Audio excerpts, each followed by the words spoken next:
Hey everyone, hope you're doing great. Welcome back to my channel. In today's video, we'll dive into what if Deku became the host of Dormammu's Dark Dimension. Smash that subscribe button, and be sure to peek at the description below. Let's begin. The wind on the rooftop was a lonely thing. It whispered past Izuku Midoriya's ears, a hollow sound that seemed to mock the vibrant, thrumming life of the city below. Just moments ago, this same wind had carried the booming voice of his idol, the symbol of peace, All Might. Now, it only carried the echo of his words, words that had taken a lifetime of dreams and methodically, clinically, crushed them into dust. It's not wrong to dream. However, you need to be realistic, kid, realistic. The word felt like a physical blow. Izuku's fingers, white-knuckled on the safety railing, were numb. The cold of the metal was a distant sensation, disconnected from the roaring void that had opened up in his chest. He had asked the question he had carried in his heart since he was 4 years old, a secret, sacred prayer whispered in the dark. Can I be a hero, even without a quirk? And the universe, in the form of its greatest champion, had answered with a resounding, pitying no. He replayed the scene in his head, a masochistic loop of his own humiliation. The skeletal form of Tashinori Yagi.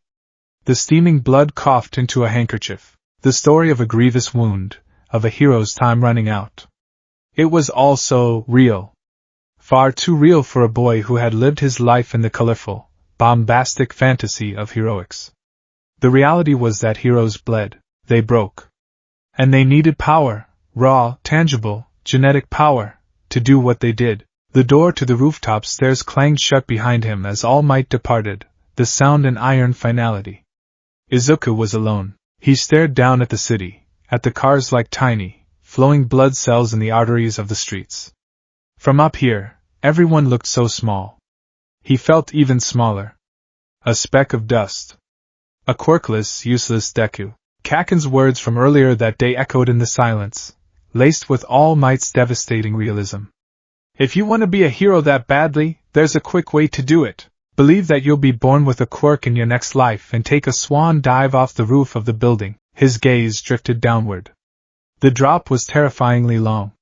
For a sickening, fleeting second, he understood the appeal. The despair was a physical weight, pressing down on his shoulders, trying to push him over the edge.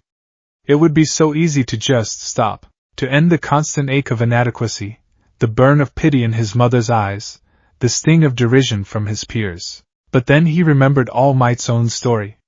The fight, the injury, the perseverance. Even when broken, he kept fighting. He was still a hero. The thought, meant to be inspiring, was just another knife twisting in his gut. All Might could fight because he still had the embers of One for All. He had power to fall back on. What did Izuku have? A collection of notebooks filled with delusions? He finally let go of the railing, his body slumping as if the last string holding him upright had been snipped. The walk down the sterile concrete stairwell was the longest of his life. Each step was a leaden weight, a funeral dirge for his future. The dream was dead, buried on a nameless rooftop. Now, he just had to figure out how to live with the ghost. He emerged onto the street, the sounds of the city crashing over him. He moved on autopilot, his feet knowing the way home even if his mind was a million miles away. He didn't notice the crowds parting around his shell-shocked form. He didn't see the hero merchandise in shop windows that used to fill him with such joy. It was all just noise and color, a meaningless backdrop to his internal collapse. That's why he almost missed him. A man, leaning against the wall of a narrow alleyway, seemed to step out of the shadows as Izuku passed. He wasn't large or imposing, dressed in a simple, well-tailored dark suit that didn't quite fit the casual bustle of the neighborhood. His hair was a tidy silver, and his face was lined with a gentle, knowing sort of wisdom. He looked more like a university professor than a threat.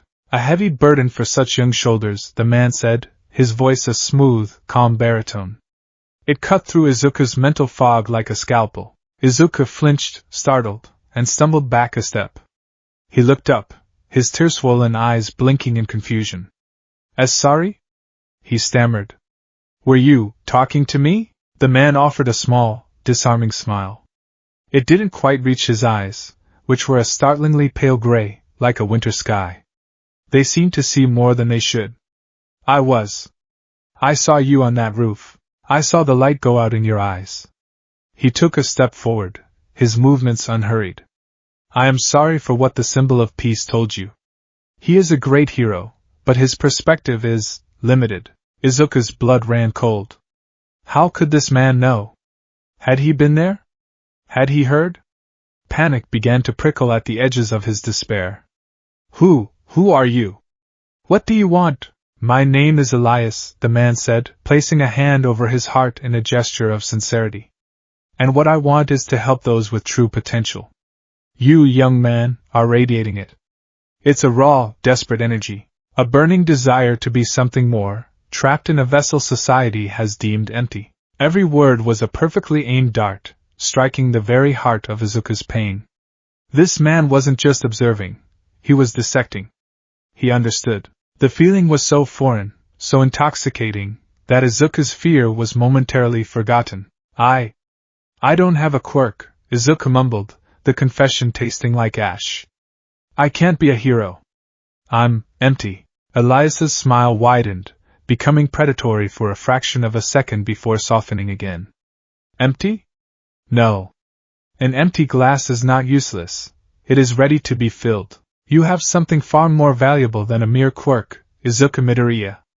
You have a will of tempered steel.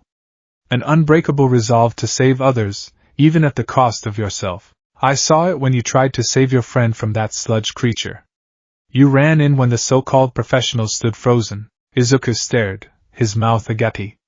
The sludge villain incident had been an hour ago.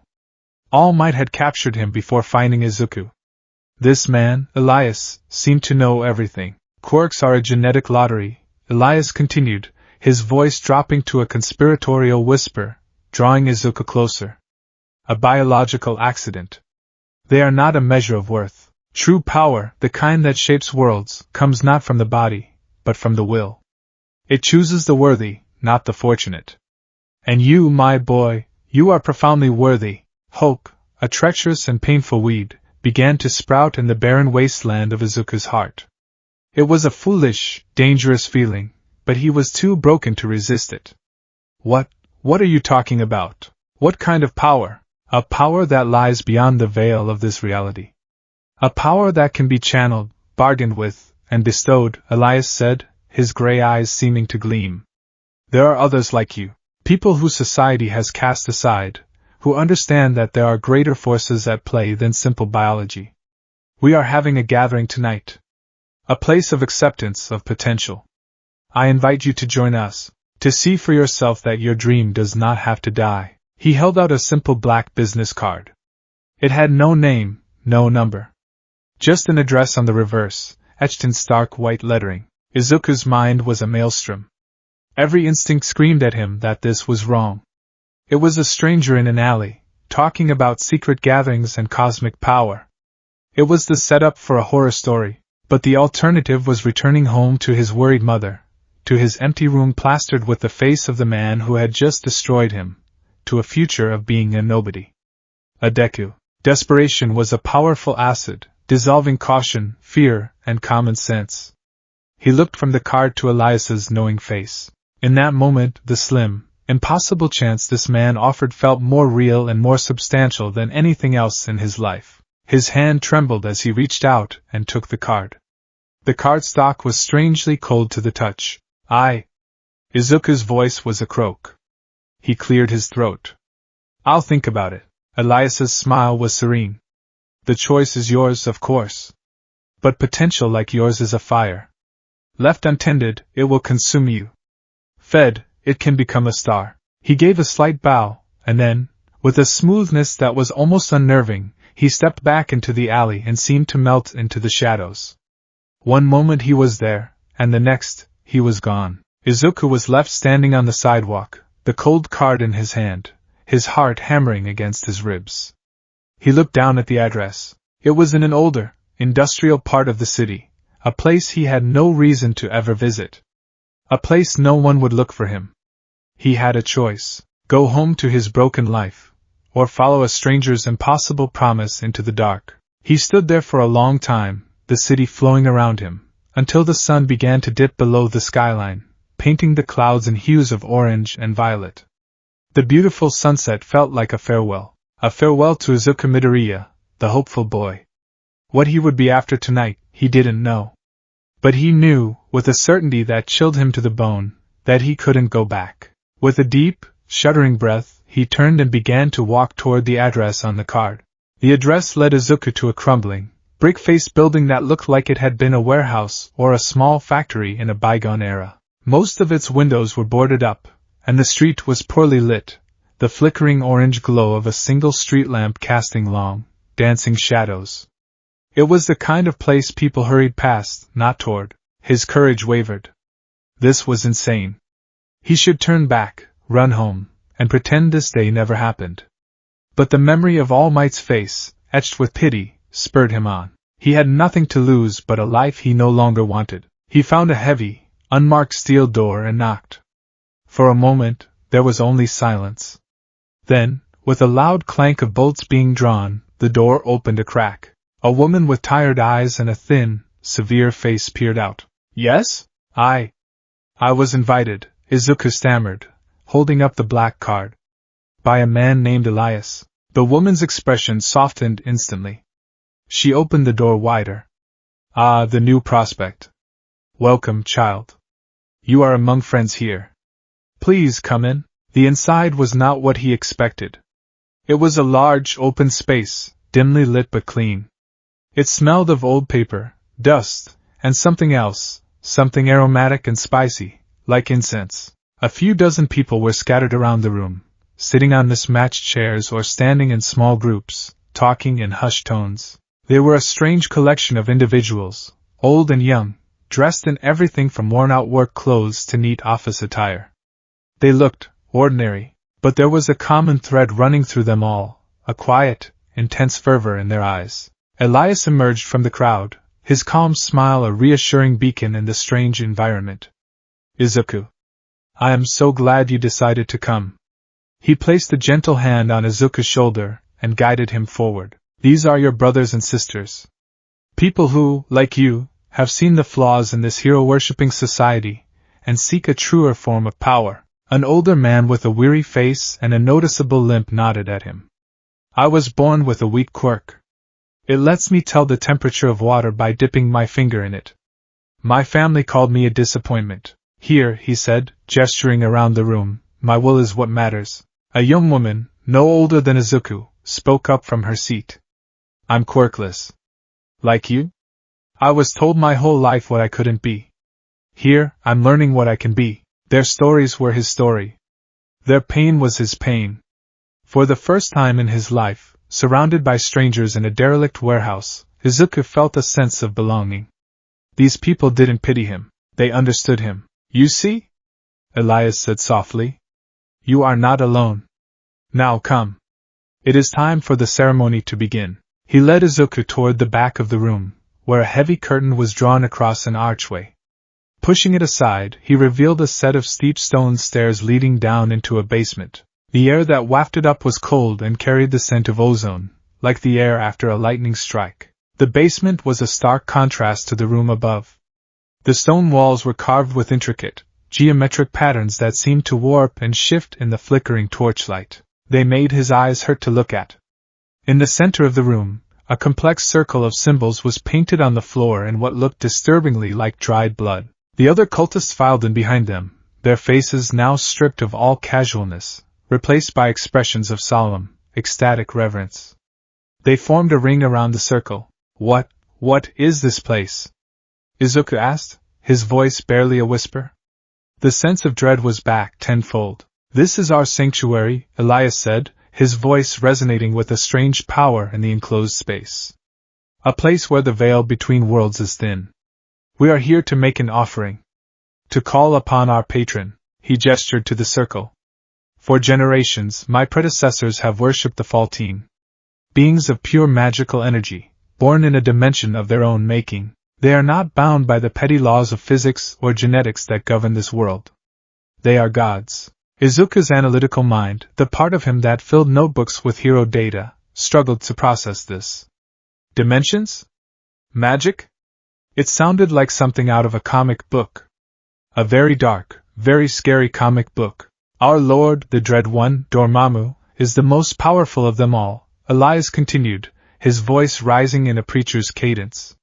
He is a being of infinite power and ambition. A force of pure order, but he cannot enter this reality on his own.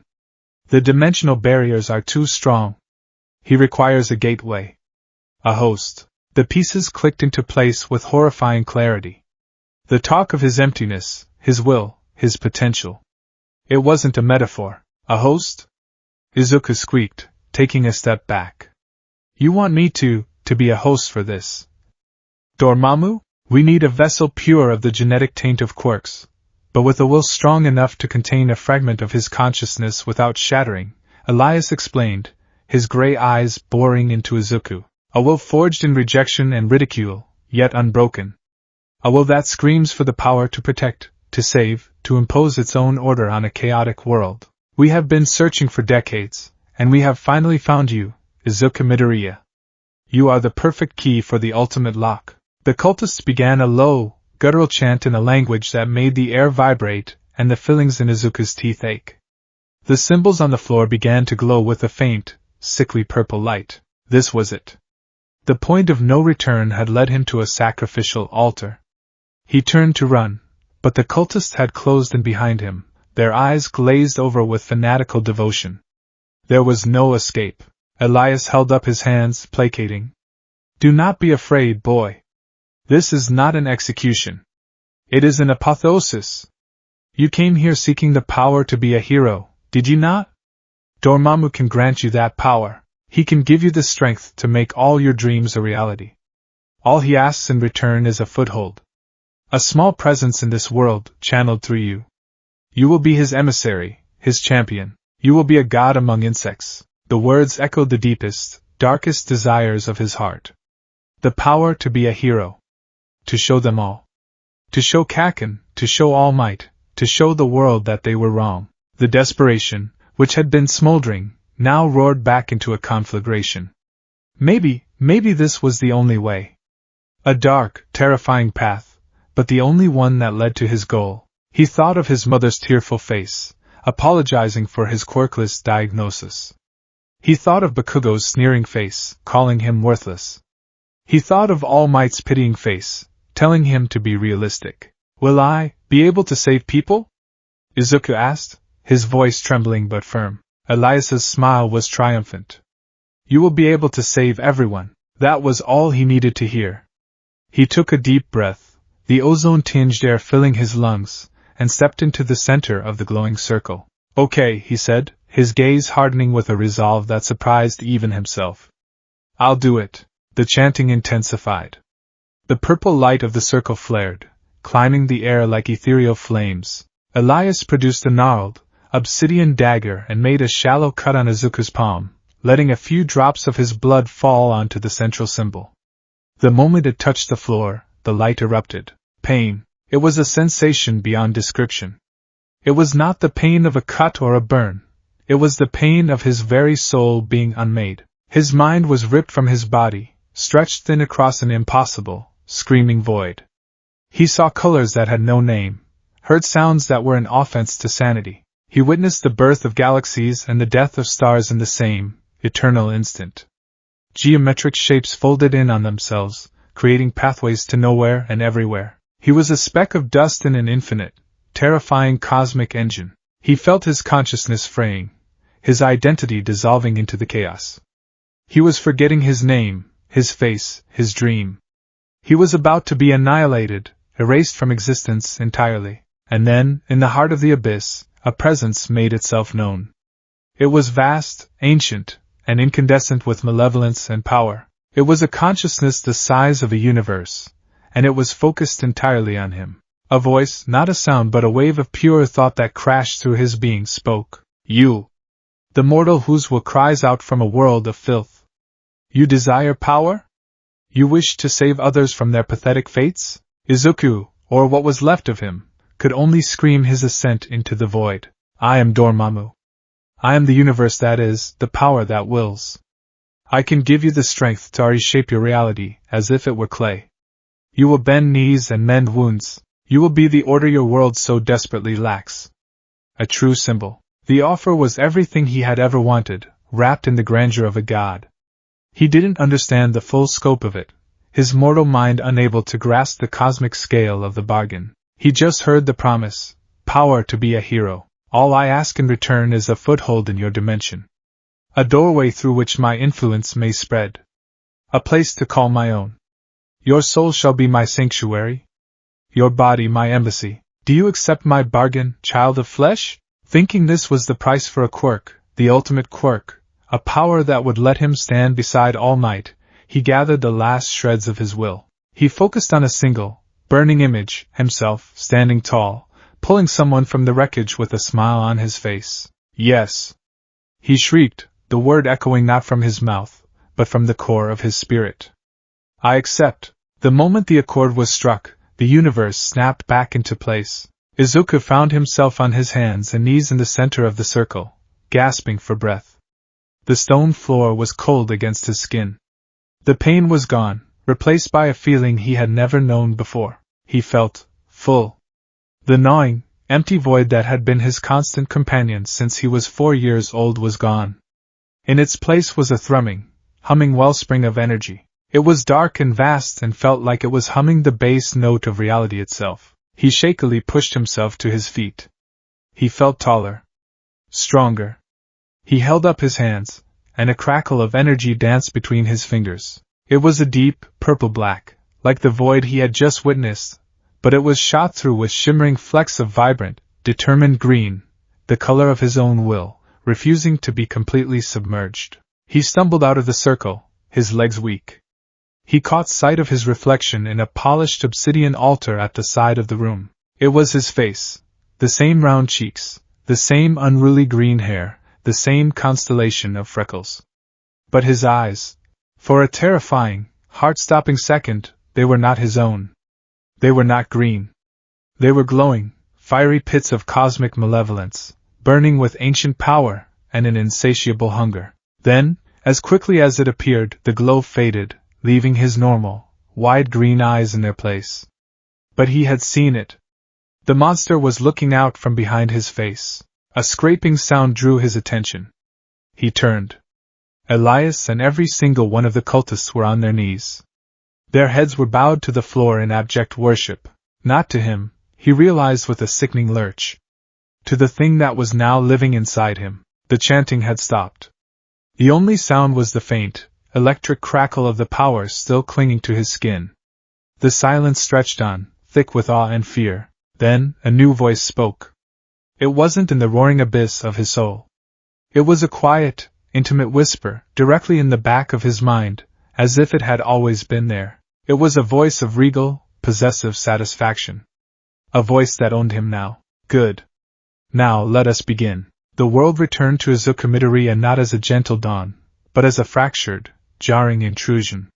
He awoke, with a gasp, his heart hammering against his ribs as if trying to escape a cage. For a fleeting, disoriented moment, he was back in that screaming void, his very essence stretched thin across a tapestry of maddening geometry and impossible color. The memory was so vivid, so visceral, that the mundane reality of his bedroom ceiling felt like a flimsy stage prop. He sat bolt upright, sweat-soaked and trembling.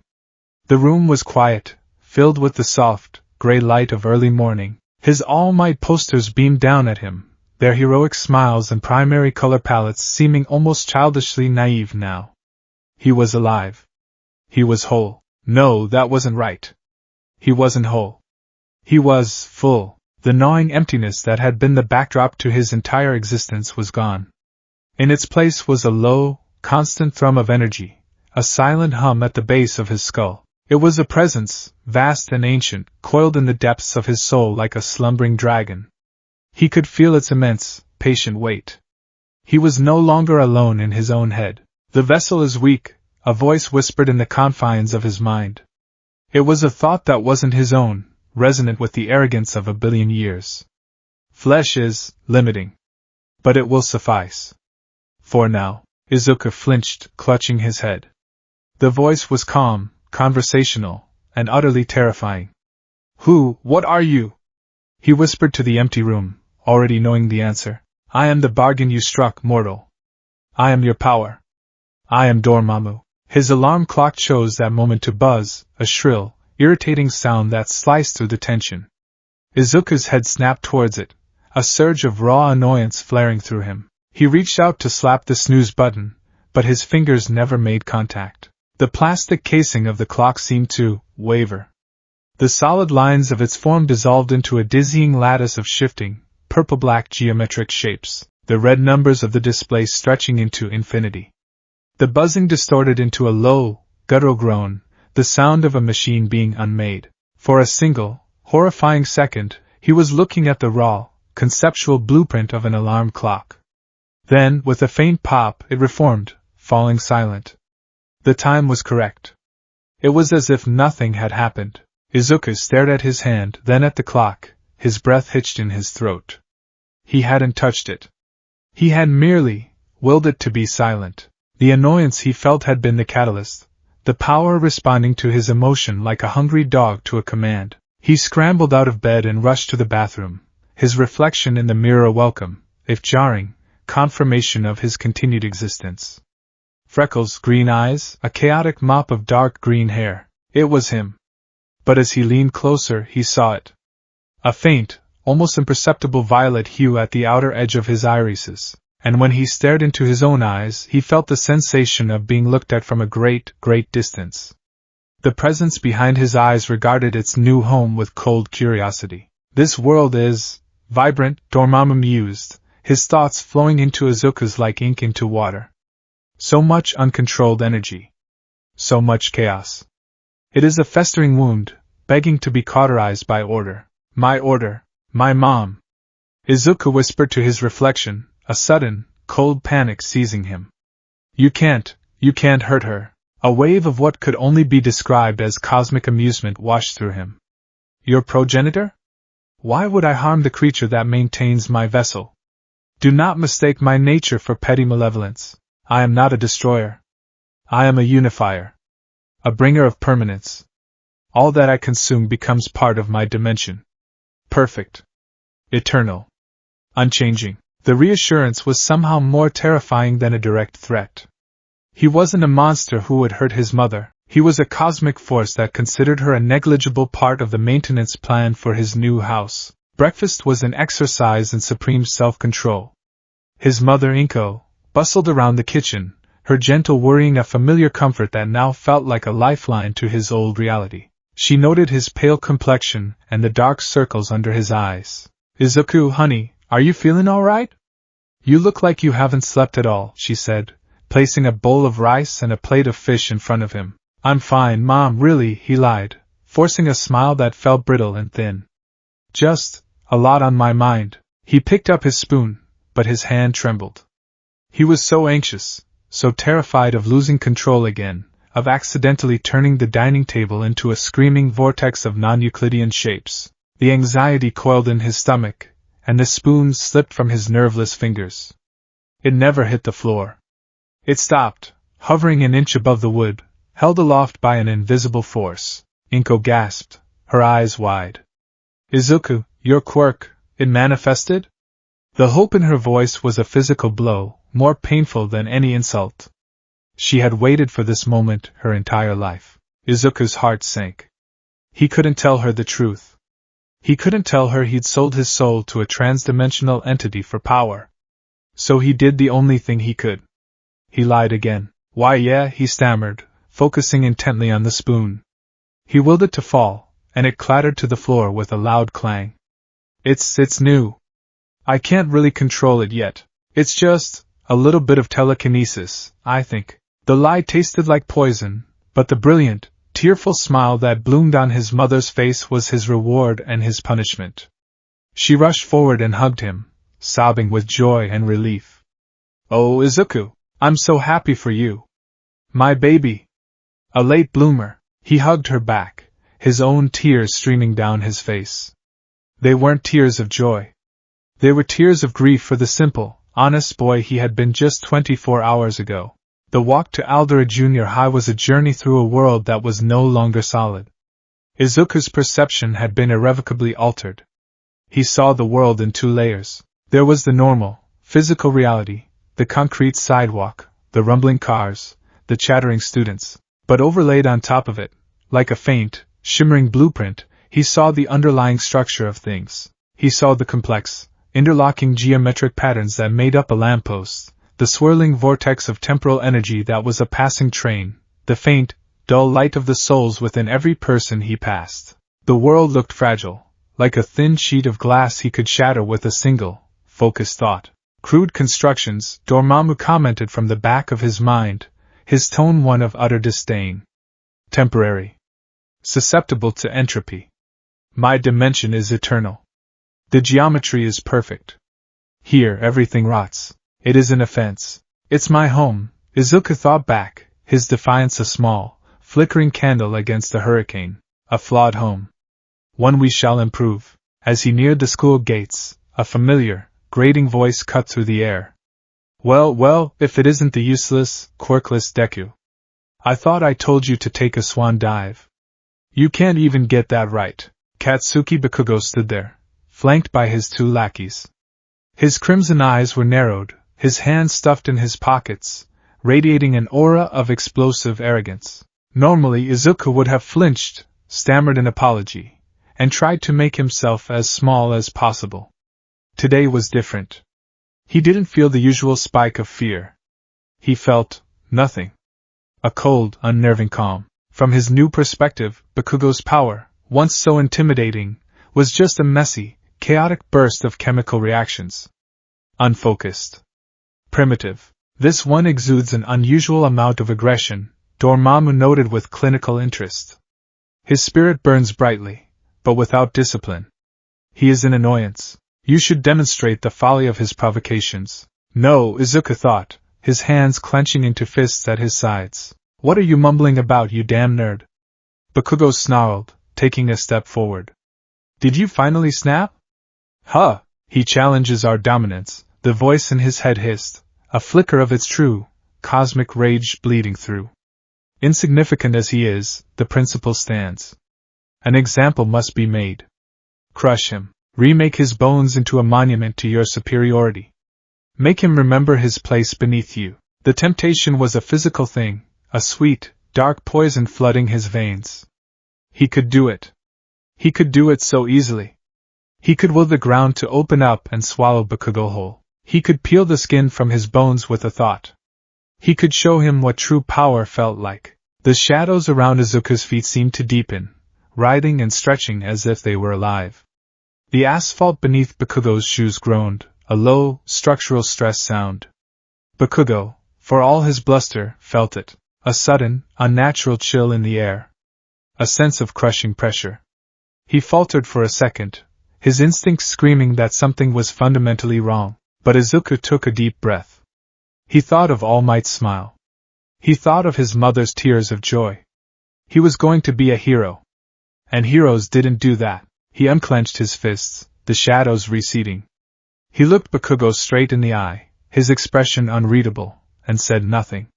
He simply walked past him and into the school. The silent dismissal was more effective than any retort. It left Bakugo staring after him, confused and, for the first time in his life, genuinely unsettled. The rest of the day passed in a blur of hypervigilance. Izuku focused all his mental energy on keeping the power contained, on ignoring the constant, corrupting whispers of his passenger. Dormammu offered commentary on everything, from the teacher's primitive understanding of physics to the pointless social rituals of his classmates. It was exhausting. He was walking home, his mind a battlefield of heroic resolve and cosmic temptation, when he heard it. The distant, unmistakable sound of explosions. A crowd was gathered a few streets away, their faces turned upward towards a plume of black smoke. A villain attack. His fanboy instincts, honed over a decade of obsessive analysis, took over. He ran towards the chaos, his notebook forgotten in his bag. He pushed through the crowd to the front, his heart sinking at the scene before him. It was the sludge villain from yesterday. The one All Might had captured. He must have escaped when All Might had been distracted by him. A cold wave of guilt washed over Izuku. This was his fault. The villain was a thrashing, amorphous mass of filth, and it had a hostage. The heroes on the scene, Death Arms, Kamui Woods, Backdraft, were helpless. The alley was too narrow for Kamui Woods, the fire was too intense for Death Arms, and the villain's fluid body was a terrible matchup for them all. They were just holding the line, waiting for someone with the right quirk. Then Izuku saw who the hostage was. Spiky blonde hair. A furious, terrified face, contorted in a struggle for breath. It was Bakugo. The world seemed to slow down. He saw Bakugo's desperate eyes, pleading for a help he would be too proud to ever ask for. He saw the heroes standing back, doing nothing. He remembered All Might on the rooftop, his skeletal form, his warning that he had a time limit. He couldn't save the day this time. No one was moving, his legs were. He didn't know why. It wasn't a conscious decision. It was a pure, primal reflex. A friend, his tormentor, his rival, his oldest friend, was dying, and he had to do something. He burst through the police line, his yellow backpack clutched in his hands. What is this foolishness? Dormammu's voice boomed in his mind. This creature is your tormentor. Let him perish. His demise will serve as a lesson to others. He's going to die. Izuku screamed back in his own thoughts, his mind a maelstrom of panic and desperation. His fate is insignificant, but Izuku's will was a force of its own. He ran, his only plan to throw his backpack and create a distraction, just like in a world that might have been. But as he got closer, as the heat from Bakugo's explosions washed over him, a different instinct took hold. The raw, desperate need to save someone, the very core of his being, merged with the infinite, cosmic power now at his command. He didn't think. He willed. The air around him went suddenly, deathly still. The roar of the fire, the screams of the crowd, the frantic shouts of the heroes, it all faded into a dull, distant hum. The temperature dropped by 20 degrees. A purple-green aura, the color of a deep space nebula and a hero's resolve, flared to life around him, visible for only a split second. He thrust his hand forward, not at the villain's eyes, but at the ground beneath it. The asphalt didn't crack. It flowed. Like thick, black liquid, the street itself rose up.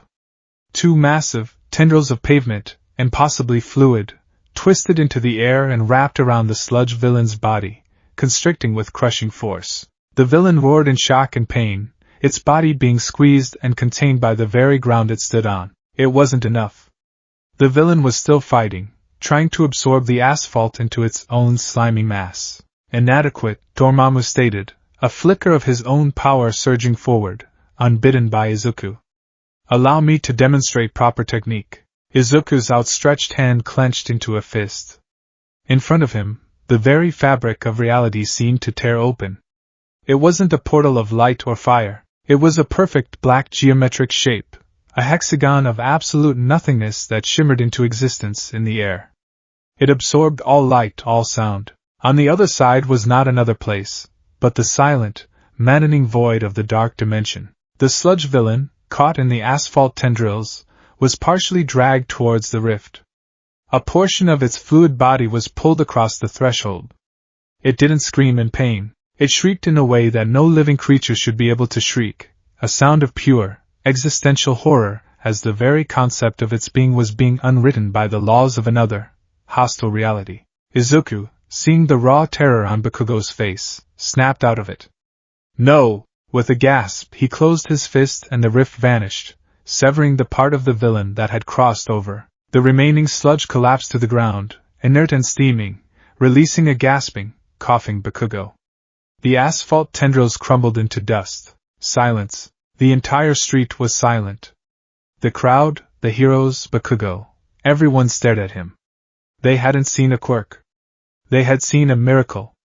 A terrifying, incomprehensible violation of the laws of nature. Then the sky seemed to darken, and a massive figure landed between Izuku and the villain, shaking the very ground. I really am pathetic, All Might boomed, his voice full of self-recrimination and awe. He looked back at Izuku, his eyes wide with a mixture of shock and something else, something that looked like fear. He then turned to the remnants of the villain. But I was inspired by your bravery. With a mighty cry of Detroit smash, he punched the air, and the resulting shockwave splattered the remaining sludge across the alleyway and changed the weather, causing rain to fall. It was an awesome display of power, but for the first time in his life, it seemed quaint to Izuku. Controllable. Physical. All Might had punched the air very hard. Izuku had just torn a hole in reality. The aftermath was a blur of paramedics checking on Bakugo, and heroes scolding Izuku for his recklessness. But their scolding lacked conviction. They kept glancing at him, at the spot where the street had warped, at the place where the hole to nowhere had appeared, their professional composure completely shattered. Bakugo was on his knees, staring at Izuku with wide, terrified eyes. He wasn't screaming, he wasn't yelling.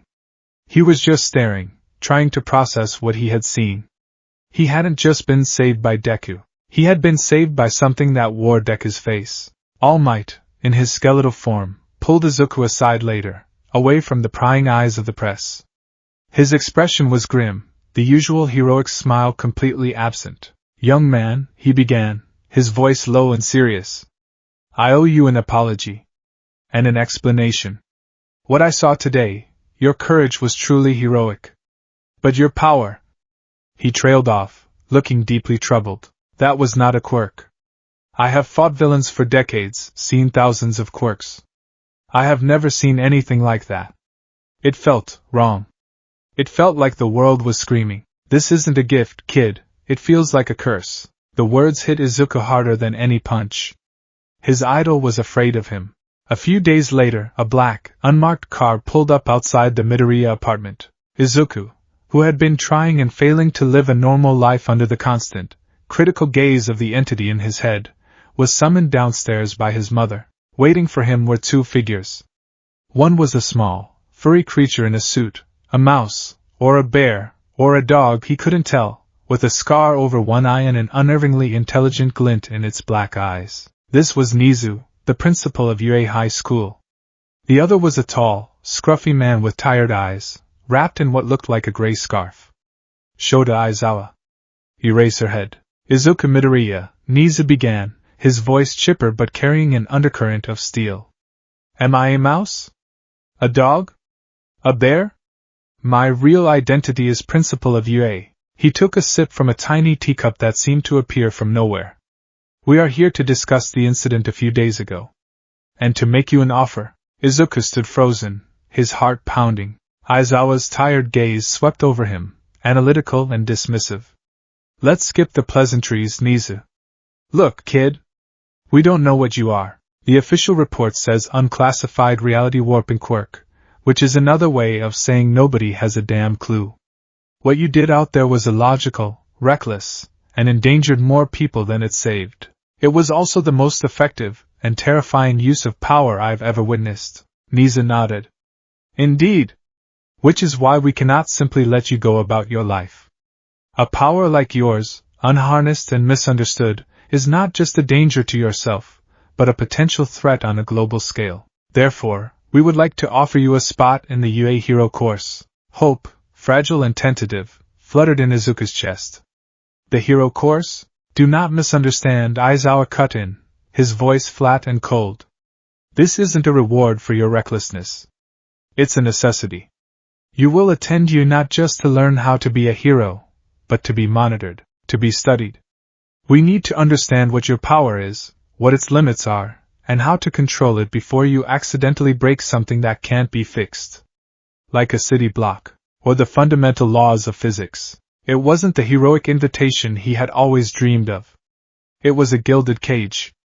A laboratory where he would be the primary subject. He would be a student, but also a specimen. A potential hero, but also a potential bomb that needed to be defused. He looked from Nizu's calculating smile to Aizawa's weary, pragmatic stare. He had a choice. Refuse and live as a monitored outcast, feared by society, or accept and walk into the heart of the hero world, not as a normal student, but as an anomaly to be contained. In the back of his mind, Dormammu's voice purred with dark satisfaction. "Excellent. The centers of power in this world wish to observe us. Let them. Let them watch. Let them study. They will provide us with the perfect arena to demonstrate our superiority. Soon they will all learn their proper place." The voice paused, then added a final, chilling thought that sealed Izuku's decision. "On their knees." Taking a shaky breath, Izuku looked at the two pro-heroes and gave a determined nod. I accept. The UA high uniform felt less like a symbol of a dream achieved and more like an elaborate disguise. The gray fabric of the blazer was stiff and unfamiliar against Izuku's shoulders. The green tie knotted awkwardly at his throat. He looked in the mirror, and for a brief, hopeful second, he saw a UA student. Then his eyes met his own reflection, and he saw the faint violet corona around his irises, a secret stain of cosmic ink. He saw the passenger looking back out. The uniform wasn't a mark of belonging, it was camouflage. His mother cried as she saw him off at the door. They were tears of pure, unadulterated pride, a lifetime of worried prayers finally answered. She fussed over his tie, straightened his blazer, and told him how handsome he looked. Each loving gesture was a fresh wound in his conscience. He was living a lie that was making her happier than the truth ever could. Do your best, Izuku, she said, her smile radiant. You're a hero now. He forced a watery smile back. I will, Mom. The walk to the prestigious academy was a lonely one. The other students heading in the same direction were buzzing with excitement, their faces alight with ambition. They talked about their quirks, about the heroes they admired, about the incredible future that lay before them. Izuku walked among them, a silent island in a sea of joyous noise. They were walking towards a dream. He was walking into a cage. A gilded, magnificent cage, but a cage nonetheless. The massive gates of UA, designed to look heroic and inviting, felt like the closing bars of a prison cell. He found his way to the colossal door of Class 1A, his heart a frantic drum against his ribs. This was it. The classroom where All Might himself had once studied. The hallowed ground of heroes. He took a deep, shuddering breath, his hand hovering over the handle. Such theatrical architecture for a primitive indoctrination center, Dormammu's voice noted with dry amusement in the back of his mind. They build large doors to give their whelps a false sense of importance. An amusing, if transparent, psychological tactic. Just be quiet, Izuku pleaded internally, pushing the door open. The classroom was already bustling with a collection of the most confident teenagers he had ever seen. A boy with explosive hair had his feet up on the desk, arguing with a stern, bespectacled young man who was moving his arms with the rigid precision of a robot. A cheerful-looking girl with rosy cheeks and a brown bob was talking to a girl with long, black hair tied in a spiky ponytail. They were all so normal. So perfectly, wonderfully normal. They were here because of their power, their potential, their hard work.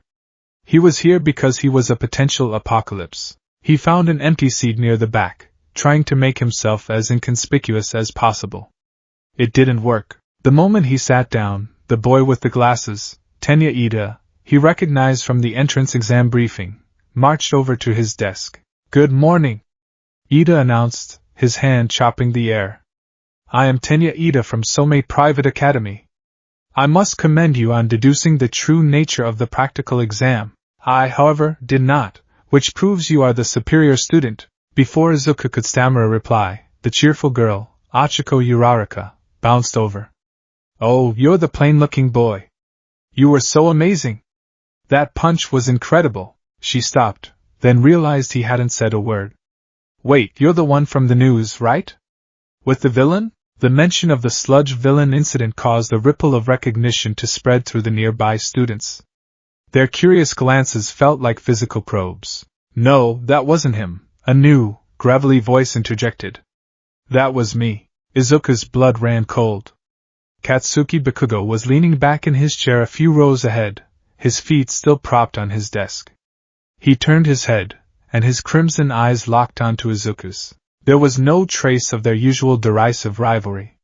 There was only a cold, burning mixture of fury and raw, undiluted fear. That thing, Bakugo snarled, his voice low enough that only those nearby could hear, is something else entirely. He jabbed a thumb in Izuku's direction. Don't get it twisted. He didn't get a quirk. He's a cheater. He made a deal with something, didn't you, you damn Deku? The air crackled with tension. Ida looked baffled. Uraraka looked confused. Bakugo, that is an unsubstantiated and hostile accusation. Ida began, but Bakugo ignored him. I was there, Bakugo hissed, his voice trembling with a rage that seemed to come from a place of deep terror. I saw what he did. That wasn't a power. That was wrong. He's not the same. He's a monster wearing a Deku suit. The accusation hung in the air, heavy and poisonous. Izuku could only stare, his throat tight. Because it was the truth. He was a monster wearing a Deku suit. If you're here to make friends, then you can pack up and leave. A new voice, tired and utterly devoid of enthusiasm, cut through the confrontation.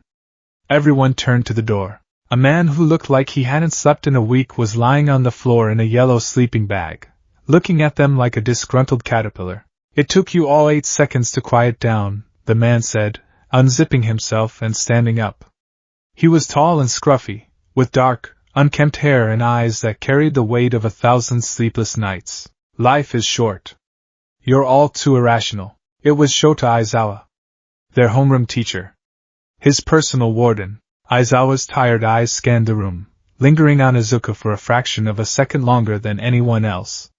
It was a look of profound weariness and sharp, clinical assessment. It was the look of a zookeeper checking on the stability of a new, highly dangerous exhibit. Right, Aizawa said, pulling a blue pea uniform from his sleeping bag. Get changed into these. Meet me on the field. The pea grounds were bathed in the morning sun. The other students chattered nervously, wondering what was happening. A quirk assessment test, Aizawa explained. He wanted to gauge their baseline abilities. But what about the entrance ceremony? And orientation? Uraraka asked. No time for that, if you want to be heroes, Aizawa stated flatly. Yuri is known for its freedom in teaching styles. That applies to us teachers as well. You've been doing these sorts of tests since junior high, 50-meter dash, grip strength, standing long jump, but you've never been allowed to use your quirks. Today you will. A wave of excitement rippled through the class. This was it. A chance to show off, to see what their peers were capable of. Izuku felt a cold knot of dread tighten in his stomach. Aizawa's gaze found him in the crowd. There was no mistaking the command in his eyes. You will participate. I need to see it. Bakugo, Aizawa called out, tossing him a softball.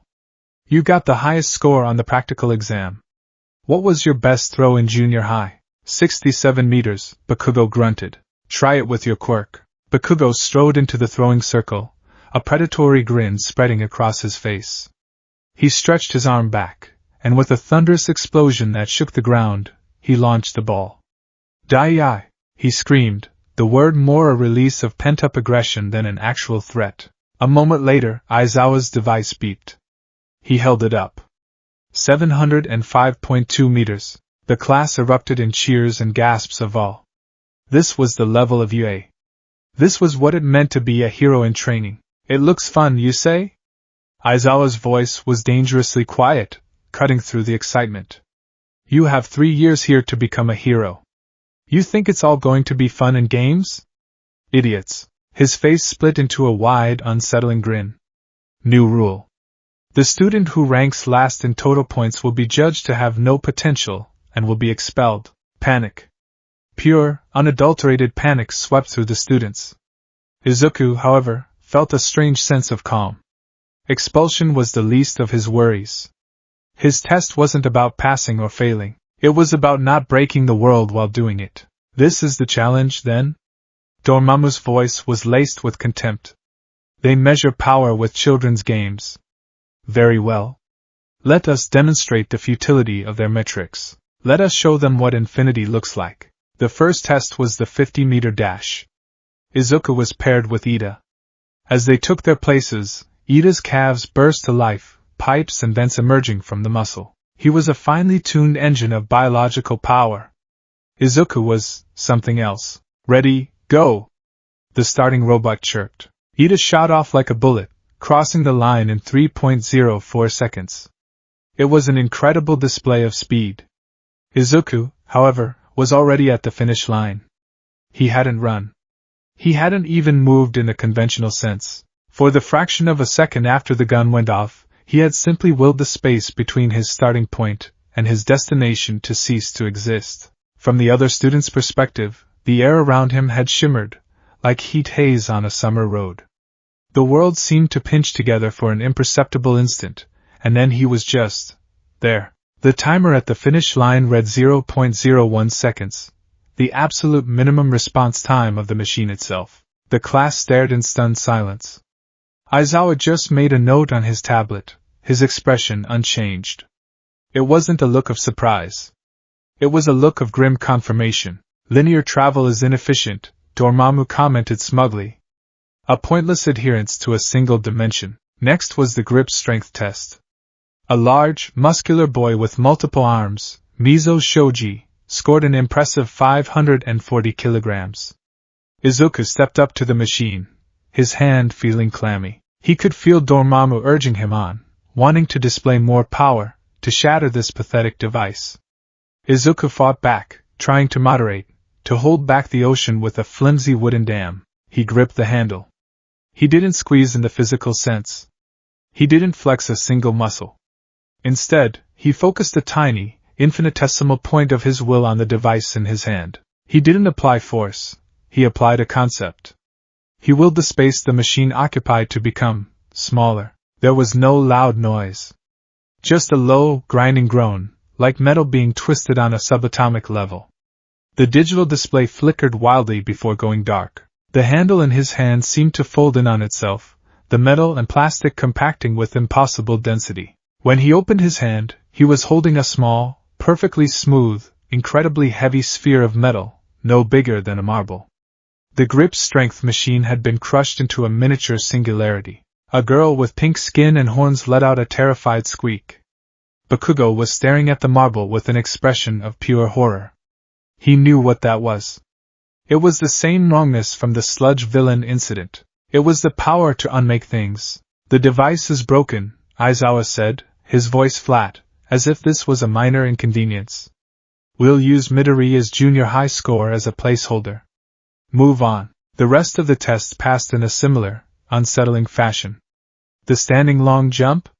He cleared the sandbox entirely by subtly warping the gravity beneath his feet. The side-to-side steps? His feet were a blur, but he wasn't moving. The ground was shifting beneath him. Each test was a new, quiet horror, a demonstration of a power that didn't play by the rules. He wasn't stronger or faster. He was simply ignoring the laws that bound everyone else. Finally, it was the ball throw. The last event. His chance to either cement his status as a monster or to somehow, miraculously, appear normal. The class parted for him as he walked to the circle, their earlier excitement replaced by a wary, nervous silence. He took the ball, its weight familiar and mundane in his hand. He could feel Aizawa's eyes on him, a heavy, pressing weight. This was the main event. This was the test his warden truly cared about. As he stepped into the circle, Aizawa's hair lifted, his eyes glowing a menacing red. The scarf around his neck billowed as if caught in an unseen wind. Erasure. Izuku felt a slight pressure. It was like trying to stop a tidal wave with a piece of cardboard. The power within him wasn't a biological function that could be switched off. It was a fundamental truth, an open connection to a dimension of infinite energy. Dormammu was not a quirk. Dormammu was a god, and the gaze of a mortal was an irrelevance. This insect dares? The voice in his head was no longer amused. It was a low, rumbling snarl of pure, undiluted rage. The entity that was a universe felt the gnat-like sting of Aizawa's power attempting to sever its connection, and its pride was wounded. He tries to shackle us. He seeks to blind the all-seeing. You will not hold back, boy. You will show this eraserhead what it means to try and erase a fundamental constant. Show him everything. Izuku's own power, his green will, fought against the cosmic fury. No! I have to control it. I can't let him take over. He drew his arm back, the internal battle a raging storm that no one else could see. He had to throw the ball, but he had to do it his way. A compromise. A small demonstration, not a cataclysm. He threw. His arm moved in a perfect arc, but just as the ball left his fingertips, his will asserted itself. He didn't throw it forward. He threw it through. For a single, breathtaking moment, a hole opened in the sky in front of him. It wasn't a swirling vortex or a burst of light. It was a perfect, silent circle of wrongness. It was a pinprick of the night sky in the middle of a sunlit day, filled with the alien constellations and screaming nebulae of the dark dimension. The ball passed through the portal and vanished. The portal snapped shut, leaving no trace it had ever been there. The class was silent. Aizawa's hair fell back into place, his eyes wide with a dawning, horrified understanding. He had tried to use his power, the ultimate anti-quirk tool, and it had failed. It had done absolutely nothing. This confirmed his deepest fears. Midoriya wasn't just a kid with a powerful quirk. He was something else. Something foreign. Aizawa looked down at the device in his hand. The screen, which should have been tracking the ball's parabolic arc, was displaying a single, stark white symbol against a black background. Infinity, infinity. He lowered the device, his face a grim mask. Bakugo looked like he was going to be sick. Todoroki, the boy with the two-toned hair who had remained aloof and silent all day, was staring at Izuku with an intensity that was both analytical and deeply unnerved. Izuku had passed the test. He had proven his power. And in doing so, he had isolated himself completely. He was no longer just a mysterious new kid. He was an unknown variable, a terrifying, reality-breaking omen. The school day ended, but for Izuku, the test was not over. As he was packing his bag in the empty classroom, a shadow fell over his desk. It was Aizawa, his expression unreadable. "Walk with me, problem child," he said. It wasn't a request. He led Izuku away from the main building, towards a secluded training ground, a quiet place walled off by high concrete barriers. The setting sun cast long shadows, making the space feel closed in, private. Aizawa finally stopped and turned to face him, his tired eyes seeming to pierce right through Izuku's carefully constructed facade. "My quirk didn't work on you," Aizawa stated, his voice devoid of any emotion. "It was a simple, terrifying fact. I can erase the quirk factor from a person's DNA for a short time. Against you, it did nothing. So I'm going to ask you once, and I want a straight answer. What are you?" Izuku's throat was dry. The lie he had prepared, the one about a late-blooming, unique quirk, died on his lips. It was useless. This man saw too much. He had seen the truth in the infinity symbol on his screen. "It's not a quirk," Izuku whispered, the confession a painful release of pressure. Aizawa nodded slowly, as if he'd already known. "I figured. I don't care what you call it. Magic, a curse, a gift from some alien god. The label is irrelevant. I care about what it does." He took a step closer, his voice dropping, becoming more intense than Izuku had ever heard it. "Every time you used that power today, did you feel it?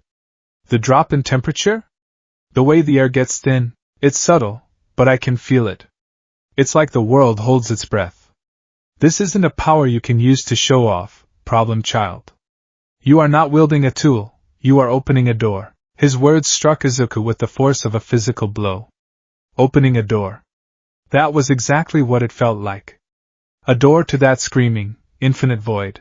"That place, whatever it is cold and wrong," Aizawa continued, his gaze unwavering. "And every time you open that door, a little bit of that cold leaks into our world. My job at UA is to train the next generation of heroes. But my job, when it comes to you," he said, prodding a finger into Izuku's chest, "is to teach you how to keep that door shut. You are not here to learn how to punch villains. You are here to learn control. Absolute, unwavering, moment-to-moment control. Because if you lose it, even for a second, I don't think you'll just be putting a city in danger. I think you'll be risking the world." The scale of the responsibility, laid bare in such blunt, pragmatic terms, was staggering. Izuku felt his knees weaken. He wasn't just a danger. He was a potential extinction-level event contained within the body of a 15-year-old boy. "The results of the assessment are posted," Aizawa said, his tone returning to its usual tired monotone. "You ranked first. Don't let it go to your head. Your scores were anomalies, not achievements. And the expulsion was a logical ruse to get you all to perform at your best." He turned to leave, then paused. "One more thing, Midoriya. Learn to control what's inside you. Or it will consume you, and if that happens, I'll be the one to put you down." That's a promise. He walked away, leaving Izuku alone in the training ground as dusk settled around him. The weight of Aizawa's promise was a cold stone in his stomach. That night, Izuku couldn't sleep.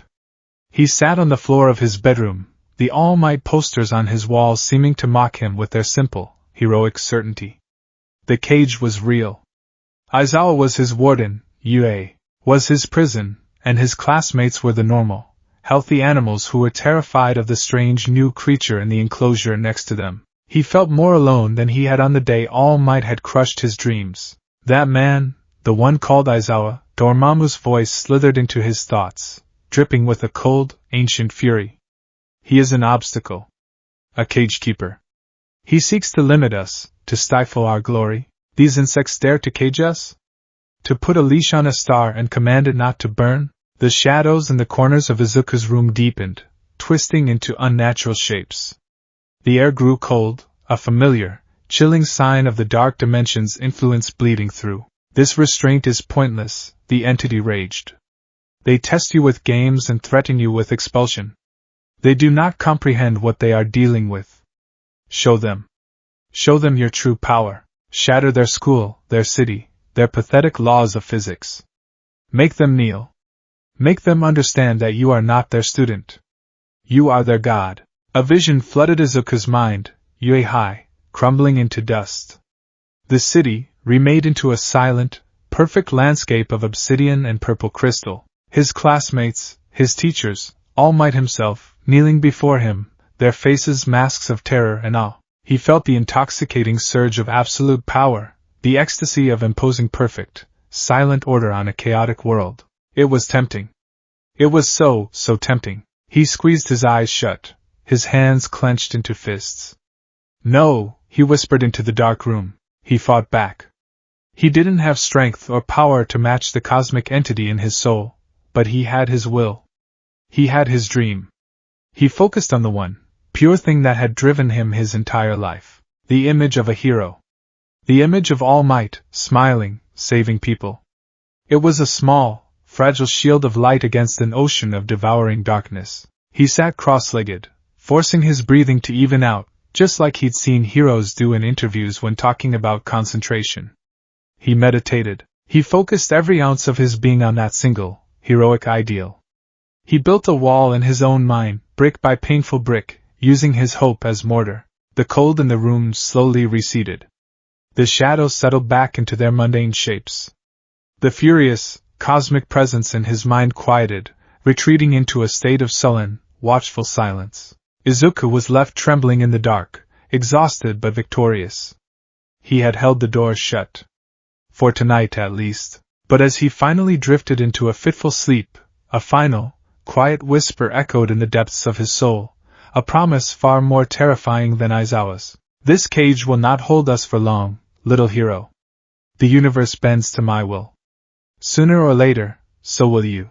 The bus ride to the unforeseen simulation joint, or USJ, was a bubble of deceptive normality. The atmosphere in Class 1A, so recently fractured by the unsettling events of the quirk assessment test, had begun to mend. Teenagers, Izuku was learning, had a remarkable capacity for adapting to the bizarre. His reality-defying performance had been filed away under Midoriya's weird quirk, a topic of hushed speculation but no longer a source of overt fear. They were moving on, swept up in the excitement of their first off-campus heroics lesson. Izuku sat wedged between Ida and Uraraka, a quiet observer to the vibrant chaos. Tsuyu, the frog-like girl with a bluntly honest nature, had sparked a discussion about his quirk. Midoriya-chan, she said, her voice a placid croak. Your power is a lot like All Might's in some ways. All that incredible force, but you don't seem to hurt yourself when you use it. Kero. The comparison, once the highest compliment he could imagine, now felt like a lead weight in his stomach. Kirishima, the red-haired boy with a hardening quirk, chimed in enthusiastically. Yeah, man, it's so flashy and powerful. A real hero's quirk. Bakugo, sitting several seats ahead, just snorted, a harsh, dismissive sound. He didn't turn around, but Izuku could feel the glare. Bakugo knew better. He knew it wasn't like All Might's power at all. It was something else, something alien. Izuku just offered a weak, non-committal smile. I'm still learning to control it, he mumbled, the understatement of the century. Inside his head, Dormammu stirred, roused from his sullen silence by the chatter. They compare us to the blonde oaf? The one whose power is merely the brute force transfer of kinetic energy. It is like comparing the sun to a flickering candle. Their ignorance is profound. They're just trying to be nice, Izuku thought back, a familiar wave of defensiveness rising in him. He was becoming adept at these silent, internal arguments. Niceties are a refuge for the weak. Power is the only truth. They will learn. The bus pulled up to a massive, domed structure that looked like a futuristic greenhouse. The ProHero 13 was waiting for them, their puffy, spacesuit-like costume a beacon of friendly competence. They welcomed the class inside, and the students gasped in awe. The interior was a sprawling landscape of simulated disaster zones, a shipwreck, a landslide, a conflagration, a downtown plaza. It was a hero's playground. 13 began their speech, their passion for rescue work evident in every word. They spoke of the dangers of quirks, of how powers designed to fight villains could just as easily kill innocent people. It was a lesson on responsibility, on the solemn duty of a hero. Izuku listened intently, the words resonating deep within him. This was what he wanted. To save people. To use his power for good. Aizawa's warning about keeping the doors shut echoed in his mind. This was the reason why. He was so focused on 13's speech that he almost didn't notice the shift in the air. It was a subtle thing, a change in pressure, a sudden, unnatural cold that had nothing to do with the facility's climate control. It was a cold he knew intimately.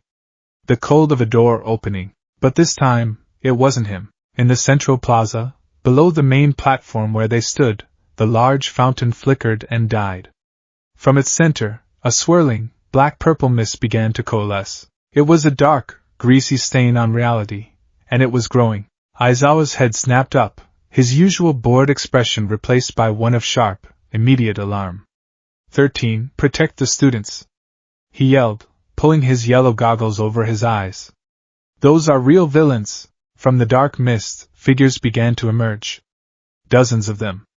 A motley collection of thugs and criminals, their faces twisted in ugly sneers and psychotic grins. But it was the three figures who emerged last that drew all the attention. One was the mist itself, now formed into a tall, vaguely humanoid shape with glowing yellow eyes. The second was a man whose entire body was covered in severed hands, his posture hunched, his movements jerky and agitated. He scratched at his neck with a frantic, obsessive energy. And the third was a monster. A hulking behemoth of dark muscle, its brain exposed, its eyes vacant and staring, its mouth twisted into a beak-like maw. The only real heroes I see are 13 and Eraserhead, the man covered in hands rasped, his voice a dry, cracking sound. According to the schedule we procured, All Might is supposed to be here. A pity. The students were frozen, a mixture of terror and disbelief warring on their faces. This wasn't a simulation. The bloodlust rolling off the villains in the plaza below was sickeningly real. Aizawa didn't hesitate. He leaped from the platform, his capture weapon, the gray scarf around his neck, unfurling like a set of living tendrils. He was a whirlwind of motion, a lone guardian diving into a sea of sharks. He erased quirks, bound villains, and moved with an fluid, acrobatic grace that was mesmerizing to watch. He was taking on dozens of them at once, and he was winning. This is not a drill, 13 said, their voice firm despite the underlying tension. We need to evacuate. Ida, you're the class representative. Run back to the main campus and get help. The mist villain, however, had other plans. With a sound like warping space, he appeared before them, a towering wall of dark fog blocking the exit. A pleasure to meet you. We are the League of Villains. We may be so bold as to have invited ourselves into this bastion of heroes to say hello. And to have All Might, the symbol of peace, draw his last breath. Izuku's blood ran cold. This was an assassination attempt. They had come here to kill his idol. Our mission is to scatter you, the mist villain continued, his form expanding, and kill you. Before anyone could react, the dark mist enveloped them. Izuku felt a gut-wrenching sensation of being pulled apart and reassembled. He caught a glimpse of Uraraka's terrified face, of Ida being shielded by Shoji. Before his world dissolved into darkness, he landed with a splash. Cold water closed over his head, and for a moment, he flailed in panic. He surfaced, gasping, in the middle of the shipwreck zone. The massive boat loomed over him like a skeletal beast. He wasn't alone. Azuri and a very shaken-looking Mineta, the small boy with purple balls on his head, surfaced nearby. We were teleported, Azuri observed, her calm demeanor a stark contrast to Mineta's terrified blubbering. Suddenly, the water around them began to churn. Villains with aquatic quirks rose from the depths, their faces grinning with predatory intent. They looked like sharks circling their prey. Pathetic, Dormammu's voice was a low growl in his head, filled with a deep, territorial anger. These lesser creatures dare to impede us. They are vermin in our house. Erase them from this plane of existence. The temptation was a sharp, intoxicating spike. He could. With a single thought, he could boil the water, transmuting it into superheated steam. He could open a rift at the bottom of the pool and drain it into the endless void, taking the villains with it. It would be so easy, but Aizawa's words echoed in his mind. Teach you how to keep that door shut. 13th speech. Powers that can easily kill. No, he thought, his jaw clenched. I will be a hero, he focused, pushing back against the cosmic tide of rage threatening to flood his senses. He needed a solution, not an apocalypse. He looked at Azuri, at her powerful legs. He looked at Mineta's quirk, the sticky, adhesive balls. An idea, a classic hero notebook-style plan, sparked in his mind. Azuri-san, Mineta-kun, I have a plan! He yelled, the simple act of focusing on strategy a lifeline against Dormammu's influence. Working together, they created a vortex in the water using Azuri's strength and Izuku's own, carefully controlled manipulation of the water's surface tension. He didn't bend reality. He just gave it a hard, focused push. The villains were sucked into the center, a confused, struggling mass. Then, at his signal, Mineta unleashed a volley of his sticky purple spheres, binding them all together in a single, inescapable clump. It was teamwork. It was heroics. It was clean. He felt a small, triumphant surge of pride. He had won without opening the door. An inefficient and theatrical display, Dormammu grumbled, though the raw fury had subsided slightly. But the objective was achieved. The vermin are neutralized. They swam to the edge of the plaza, pulling themselves from the water just in time to see the true horror of the situation unfold. Aizawa, for all his skill, was starting to wear down. The sheer number of villains was taking its toll. And he had finally come face to face with the two main threats, the man of hands and the hulking monster. You're so cool, Eraserhead, the hand villain, Shigaraki, rasped. But as he spoke, he lunged forward, his hand outstretched. Aizawa managed to erase his quirk, but the villain was still physically fast. He dodged Aizawa's punch and managed to touch the hero's elbow with all 5 fingers. Aizawa's sleeve and the skin beneath it crumbled away into dust. Disintegration. That was his quirk. The monster, the Nomu, then moved with impossible speed. It caught Aizawa, smashing him into the ground with a sickening crunch. It twisted his arm, breaking it. It grabbed his head and slammed it again and again into the concrete, the sounds echoing across the now silent USJ. Izuku watched, frozen in horror. His teacher, the man who had promised to put him down if he lost control, was being murdered right in front of him. The sight of Aizawa's broken, bloody form triggered something deep within him.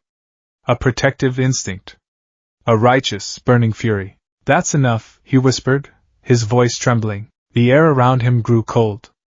The light seemed to dim, drawn towards him. Azuri, standing beside him, shivered and took a step back, her wide eyes fixed on him. Midoriya-chan? She croaked, her voice filled with a sudden, primal fear. Shigaraki stood over Aizawa's broken body, scratching his neck. You really are cool, Eraserhead. By the way, hero. He gestured to the Noma. This is a bioengineered anti-symbol of peace. He is the Noma. He has been designed to kill All Might at 100% of his power. The Noma let out a guttural, bird-like screech. It raised a massive fist to deliver the final, crushing blow to Aizawa's skull. In that moment, Izuku Midoriya's control shattered. His heroic resolve, his promise to Aizawa, his fear of the power he held, it was all washed away by a single, overwhelming imperative: save him. And Dormammu, who had been waiting for just such a moment of pure, untempered will, roared in triumph in the depths of his soul. Yes. Let go. Defend your territory. Show these insects the true meaning of power. Izuku didn't scream. He didn't move. He simply looked up. The world broke. The massive, domed ceiling of the USJ didn't just crack or shatter. It dissolved. The glass and steel transmuted into a swirling, kaleidoscopic vortex of impossible colors and maddening, geometric shapes. The bright, simulated daylight was swallowed by a cosmic twilight. The class, scattered across the various zones, looked up in stunned terror at the sight of a hostile alien sky tearing its way into their reality. The very air became thick, vibrating with a low, cosmic hum that resonated in their bones. The ground beneath the central plaza turned from concrete to shifting, obsidian fractals that spiraled into infinity. The water in the shipwreck zone began to flow upwards in defiance of gravity. The trees in the landslide zone withered into black, crystalline structures. The USJ was no longer a simulation of Earth. It had become a pocket of the dark dimension. The low-level villains, the hired thugs scattered throughout the facility, were the first to break. Their minds, unprepared for a glimpse into a reality so fundamentally other, simply snapped. Some collapsed, catatonic. Others began to scream, clawing at their own eyes, their sanity shredded by the cosmic horror that had replaced the sky. Shigaraki, who had been gloating over Aizawa, stumbled back, his hand flying away from his neck to shield his eyes. What is this? What's happening? He shrieked, his voice thin with panic and a strange, ecstatic awe. The Nomu, the mindless bioweapon, paused its attack, its head tilting as it tried to process the sensory input that defied its programming. And then Izuku moved. He didn't run. He simply arrived. One moment he was at the edge of the plaza with Azuri and Mineta. The next, he was standing between the Nomu and Aizawa's broken body, his back to his teacher. He hadn't teleported. The space had folded around him, depositing him at his destination. He looked different. The green UAP uniform was still there, but it seemed darker, the lines sharper. A faint, ethereal aura of purple-black energy, shot through with veins of determined green, clung to him like a shroud. His hair, usually an unruly mop, seemed to float slightly, defying gravity. But the most terrifying change was his eyes. They were no longer the wide, hopeful green of Izuku Midoriya. They were blazing, stellar furnaces of pure, cosmic power. They were the eyes of a god looking out through a mortal mask. This wasn't Izuku using Dormammu's power. This was Dormammu looking through Izuku's eyes. You, Izuku said, and his voice was a terrifying harmony of two distinct tones. One was his own youthful tenor, shaking with rage. The other was a deep, resonant bass that seemed to echo from the dawn of time, the voice of Dormammu himself. You will not touch him. The Nomu, its simple programming reasserting itself, target, threat, let out a screech and charged. It was designed to absorb physical impact, a perfect counter to All Might's overwhelming strength. Its fist, the size of a small car, swung towards Izuku's head. Izuku didn't dodge. He didn't block. He simply raised a hand, palm out. He didn't catch the punch. The punch just stopped. An inch from his face, the Nomu's fist was frozen in space, held fast by an invisible, absolute force. The kinetic energy had nowhere to go. The air around the fist crackled, shimmering as the laws of physics were locally suspended. The Nomu, a creature of pure instinct, was confused.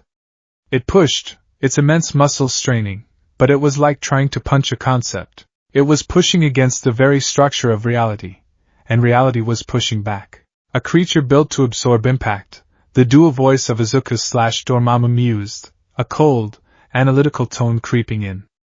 A clever, if primitive, design. But its existence is predicated on the laws of this dimension, a flaw we can exploit. Izuku gestured with his free hand, a slow, deliberate motion. From the obsidian fractal ground, chains of pure, solid darkness erupted. They weren't made of metal or energy. They seemed to be woven from the absence of light itself. The chains wrapped around the Noma's limbs, its torso, its neck, binding it completely. The creature struggled, its bioengineered strength immense, but the chains held fast. They did not strain or creak, they were absolutes. Shigaraki watched, his scratching forgotten, his mouth agape. What are you? That's not a quirk. That's cheating, he whispered, the words a pale echo of Bakugo's earlier accusation. Izuku/Dormammu ignored him. His glowing eyes were fixed on the captured Noma. He held up a hand, fingers splayed. You are an aberration, the voice echoed, a judged passing sentence. An artificial life form, your very DNA a perversion. You do not belong in the natural order. He slowly closed his fingers into a fist. As he did, the Noma began to unravel. There was no blood, no gore. It was far more horrifying than that. Its dark skin began to flake away, not as flesh, but as pixels of incorrect data being deleted from a screen. Its altered DNA, the very source of its power and existence, was being forcibly rewritten into nothingness. Its shape wavered, its muscles dissolved, its exposed brain turned to gray dust. Its bird-like screech was cut short, its form imploding in on itself in a silent, horrifying cascade of disintegration. In the space of 5 seconds, the monster designed to kill All Might was gone. Not killed. Unmade. Erased from existence. All that was left was a faint shimmer in the air and a lingering sense of profound wrongness. The USJ was silent, save for the faint, cosmic hum of the dark dimension bleeding into reality. Izuku/Dormammu stood in the center of it all, the chains of darkness receding back into the ground. His aura of power was blazing, a beacon of terrifying, absolute authority. From across the facility, his classmates stared in abject terror. They had seen him use his strange powers before, but this was different. This wasn't a student with a powerful quirk. This was a force of nature. This was a god. Bakugo was on his knees in the ruins zone, shaking, his explosions forgotten. Todoroki stood in the landslide zone, ice crawling up his arm forgotten, his usual stoic expression replaced with one of pure, unadulterated shock. He had seen his father's overwhelming power his whole life. This was something else entirely. This was dominion. Shigaraki, for his part, was no longer just scared. He was terrified, but also ecstatic. His eyes were wide with a mad, religious fervor. He had come here seeking to destroy the symbol of peace, but he had found something far greater. He had found a symbol of destruction. A god of beautiful, absolute power. Amazing. He breathed. A hidden boss. The surge of cosmic power was too much for Izuku's mortal body to handle. The link, forced open by his rage, was beginning to overwhelm his consciousness. He felt his own identity, his own green will, being submerged beneath the vast, purple ocean of Dormammu. He was losing himself. With a final, desperate act of will, he focused on Aizawa's unconscious form. He had to protect him. That one, pure thought was his anchor. He collapsed. The world snapped back. The kaleidoscopic sky vanished, replaced by the shattered, but normal, glass dome of the USJ.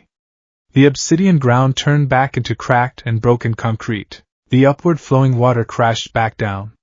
The hum of cosmic energy faded, leaving behind a ringing silence and a lingering, unnatural chill. Izuku lay on the ground, unconscious, the faint aura around him gone. He was just a boy again, small and vulnerable in his P uniform. The sudden return to normalcy broke the spell. Shigaraki, seeing his trump card gone and his godlike figure unconscious, began to panic. He's gone? The power is gone? No, this is cheating. This is a bug in the game. He shrieked, starting to scratch his neck furiously. At that moment, the doors to the USJ burst open with a resounding boom. All Might stood there, his face a mask of thunderous rage. He was not smiling. Have no fear, he bellowed, his voice shaking the entire building. For I am here. But as his eyes took in the scene, the defeated villains, the terrified students, Aizawa's broken body, the unconscious form of his chosen successor lying in the center of a crater of his own making, and the palpable aura of cosmic dread that still clung to the air, he knew he hadn't arrived to save the day. He had arrived for the aftermath of a cataclysm he couldn't possibly comprehend. Consciousness returned to Izuku Midoriya not as a gentle awakening, but as a violent, drowning surge. He was adrift in a cold, silent sea of purple-black, the remnants of Dormammu's power clinging to his mind like a shroud of freezing fog. He could feel the vast, ancient consciousness receding, pulling back from the forefront of his mind with a palpable sense of sullen, prideful satisfaction.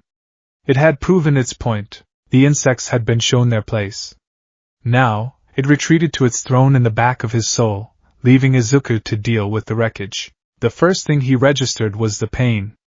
His head throbbed with a skull-splitting migraine, a phantom echo of having his consciousness stretched to encompass a sliver of infinity. Every muscle in his body ached, protesting the strain of channeling a power it was never designed to contain.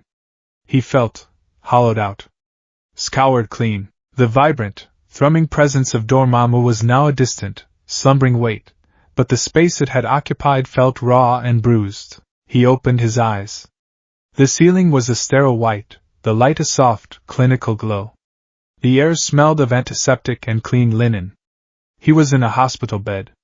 Or something very much like it. Wires and sensors were attached to his chest and temples, their faint electronic beeps the only sound in the room. "He's awake." The voice was calm, feminine, and belonged to someone he'd come to associate with a strange mix of grandmotherly care and startling pragmatism. Recovery girl. He pushed himself up, hissing as his muscles screamed in protest. He was in the UA nurse's office, in one of the private recovery rooms reserved for serious cases. Sitting in chairs by his bedside were three figures who now represented the entire authority structure of his new, terrifying life. Principal Nizu, a steaming cup of tea held delicately in his paws. Aizawa, his face a swollen, bruised mess, his right arm in a heavy cast and his head wrapped in bandages. And All Might, in his skeletal Tashinori Yagi form, looking more haggard and worried than Izuku had ever seen him. "Young Midoriya," All Might began, his voice a low, strained rumble. "How are you feeling?" I'm okay," Izuku lied, his own voice hoarse. He remembered. The villains. Aizawa being broken. The Nomu. And then, the eruption. He remembered the feeling of the world breaking, the intoxicating surge of absolute power, the chilling harmony of his own voice entwined with that of a cosmic god. He remembered unmaking a living creature. A cold sweat broke out on his brow. Nizu took a delicate sip of his tea. "Okay is a rather simplistic assessment of your current condition, Midoriya-kun. According to our readings, your bioelectric field experienced a surge of unprecedented magnitude. The energy you released was not biological in nature. It registered on our sensors as, well, to be frank, it didn't register as anything we have a classification for. It behaved more like a localized distortion in spacetime than a quirk." Aizawa shifted in his chair, a grimace of pain flashing across his mangled face. "The villains were rounded up," he said, his voice a gravelly rasp. 13 is recovering. The students are all safe, accounted for, and currently being questioned. They're shaken, but physically unharmed." He paused, his unbandaged eye fixing Izuku with a look of terrifying intensity. "They're more afraid of what you did than of what the villains tried to do. You should know that." The words were a punch to the gut. He had saved them. He had saved his teacher. And their reaction was fear. Of course it was. He was afraid of himself. "What happened at the USJ cannot be ignored," All Might continued, leaning forward, his bony hands clasped together. "The League of Villains, their attack was one thing. But your response, young Midoriya, we need to understand. What is the nature of your power? Where does it come from? You told Aizawa-kun it wasn't a quirk. We need the truth. All of it. This was it. The moment of reckoning." He could try to lie, to obfuscate, to create a story about a one-of-a-kind quirk that even he didn't understand. But looking at the three of them, the calculating intelligence in Nizu's eyes, the weary pragmatism in Aizawa's, the desperate hope for an explanation in All Might's, he knew that a lie would be a flimsy dam against the flood of inquiry. It would only make him seem more dangerous, more untrustworthy. His secret was a monstrous, heavy thing, and he was tired of carrying it alone. Taking a deep, shuddering breath, he began to speak. He told them everything. He told them about the rooftop, about All Might's words crushing his dream. He told them about the desperation, the gnawing emptiness that had made him vulnerable. He told them about Elias, the charismatic man in the alley, and the offer of a power beyond quirks. He described the cult, the basement, the blood-red circle on the floor. And he told them about the ritual, about the bargain he had struck in a moment of utter despair with an entity that called itself Dormammu, the Lord of the Dark Dimension. As he spoke, the room grew colder, the silence more profound. Nisa's teacup remained frozen halfway to his lips. Aizawa's expression hardened from grim to something approaching horror. All Might seemed to shrink in on himself, his face a mask of guilt and disbelief. When Izuku finished, his voice a raw whisper, no one spoke for a full minute. The only sound was the steady, rhythmic beep of the heart monitor, a fragile metronome counting down the seconds in a world that had suddenly become infinitely more complex and terrifying. It was Nisa who finally broke the silence, his voice losing its usual chipper edge, replaced by a cold, analytical gravity. A symbiotic, or perhaps parasitic, relationship with an extra-dimensional entity of immense power, he summarized, his whiskers twitching. This is unprecedented. It moves beyond the realm of heroics and into the territory of theoretical physics, and, forgive the term, occultism. It's my fault, All Might choked out, his voice thick with self-loathing. If I hadn't crushed his dream, if I hadn't left him on that roof alone, he never would have been so desperate as to make a deal with a demon. Assigning blame is an illogical waste of time, Aizawa grunted, though his gaze on Izuku had softened almost imperceptibly. The fear was still there, but it was now tempered with a sliver of understanding. He wasn't just looking at a problem child. He was looking at a child who had made a terrible, universe-altering mistake. The situation is what it is. The entity is inside him. The question is, what do we do now? Izuku braced himself. He expected them to declare him a threat too great to be managed. He expected to be expelled, locked away in some deep, dark facility where he couldn't hurt anyone. He expected them to treat him like a bomb. But All Might surprised him. He stood up, walked to the side of Izuku's bed, and placed a skeletal hand on his shoulder. It was a gesture of immense weight and significance. We help him, All Might said, his voice firm, resolute. We guide him. Young Midoriya made a pact in a moment of weakness, a moment I created. We cannot abandon him to this thing. He proved at the USJ, even in the midst of that horrifying power, that his first instinct is to protect. The heart of a hero is still in there. We have to trust that. Then, he did something even more shocking. He decided to trust Izuku. Young Midoriya, he said, his blue eyes meeting Izuku's. I believe it is time you knew my secret. Not as a gift, but as a warning. As a way to build a bridge of trust between us, so you know that you are not the only one carrying a strange and powerful legacy. And so, All Might told him about One for All. He spoke of a sacred torch, passed down from generation to generation. He spoke of a quirk that stockpiled power, a symbol of hope created to stand against the great evil. And he spoke of that evil's name, All for One. He is a man who can steal quirks, All Might explained, his expression grim. He is the dark reflection of One for All's mission to give. For centuries he has operated from the shadows, manipulating society, hoarding power for himself. He is the one who gave me this wound. He lifted his shirt to reveal the scarred, ruined hollow in his side. I thought I had defeated him years ago, but the attack on the USJ, the creation of that Nomu, it has his stench all over it. All for One is back. The name sent a shiver down Izuku's spine. A man who could steal power. I am telling you this for a specific reason, All Might said, his gaze locking with Izuku's. All for One is a predator. He is obsessed with acquiring unique and powerful abilities. Your condition, your connection to this Dormammu. He will not see it as a curse. He will see it as the ultimate prize. He will not try to steal it, because he will recognize, as we do, that it is not a quirk. He will try to control it. He will try to control you. He will see you as a potential ally, a weapon to be aimed, or a king to be served if it suits his purposes. You have painted a target on your back, young man, for the single most dangerous villain this world has ever known. The weight of the revelation was crushing. Not only did he have to fight the cosmic entity trying to corrupt him from within, but now he had to worry about the arch-villain of the hero world trying to manipulate him from without. He was a pawn in a cosmic game he had never asked to join. So we fight on two fronts, Aizawa rasped, his voice cutting through Izuku's despair. The internal and the external. I'll handle your training. We're scrapping the standard curriculum for you. Your lessons will be about control, meditation, mental fortitude.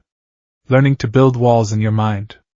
Learning to keep that door shut, even when your emotions are screaming at you to open it. And I, Niza added, a grim little smile on his face, will handle the information war. The official story of the USJ incident will be heavily redacted. Your involvement will be classified at the highest level. To the world, and to your classmates, you have a powerful and volatile energy manipulation quirk. Nothing more. We will build a fortress of lies around you to keep all for one from seeing the full picture for as long as possible. It was a plan. A desperate, terrifying plan, but a plan nonetheless. They weren't casting him out. They were closing ranks around him. For the first time since he'd walked into that basement, Izuku didn't feel completely and utterly alone. In the silent, purple-black depths of Izuku's soul, Dormammu listened. The boy's memories of the conversation played out for him, clear as day. He observed the warnings about this all for one with a detached, ancient amusement. A power thief, he mused to himself, the thought a silent ripple in the void. A king of mortals. How quaint. He collects pebbles on a beach and thinks himself the master of the tides. Let him come. It has been millennia since I have had a truly entertaining supplicant. The boy's fear and the hero's frantic planning were an amusing diversion. But Dormammu was more interested in the boy himself. The USJ incident had been a revelation. The boy's will, when fueled by pure, righteous fury and the desperate need to protect, was a magnificent conduit. It was a perfect tuning fork for the dark dimension's power. The key wasn't to crush the boy's will, but to nurture it. To shape it. To guide it towards a new definition of protection. A plan began to form in the entity's vast consciousness. The boy wanted to be a hero. He wanted to save people. Very well. Dormammu would teach him. He would show him what true salvation looked like. That night, as Izuku slept a fitful, exhausted sleep in his own bed at home, the lessons began. His dreams were no longer his own. He found himself standing not in a dreamscape of memory and fantasy, but in a perfect, silent recreation of his own bedroom, rendered in shades of gray and deep violet. You acquitted yourself adequately at the simulation, Dormammu's voice echoed around him, seeming to come from the very walls of the dream. Your instincts were sound, but your methods were crude. You reached for a sledgehammer when a scalpel was required. I don't want your help, Izuku said, his dream self turning to face the shadows in the corner, where he could feel the entity's presence coalescing. You almost took over. You almost made me a monster. I made you a savior, the voice corrected, its tone patient, like a teacher addressing a particularly slow student. A shape began to form in the shadows, a tall, humanoid figure wreathed in purple-black flame, its head crowned with a jagged, fiery crest.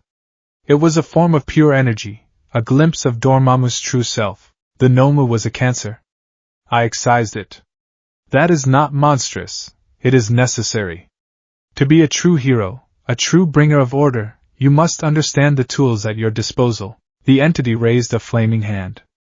The dreamscape shifted. They were no longer in Izuku's room, but floating in a silent void.